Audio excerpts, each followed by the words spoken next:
I decided to open an orphanage. But I didn't have money. I didn't have a house. At that time, I worked in an orphanage as a staff member while living in a car. And I spent all my non-work time for social media. I posted a video and live streamed in the car every day on Instagram and TikTok. Then my account grew up. I posted on Instagram that I want to build an orphanage. Then many people told me that they will support my dream. It was the beginning of the orphanage project.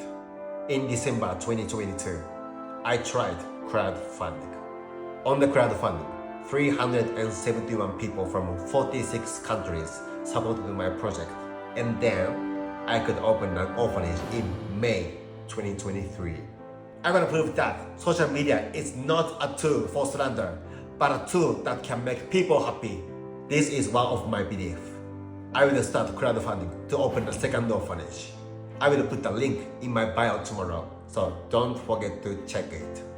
I'm excited to make a better world with people all over the world. Let's do it.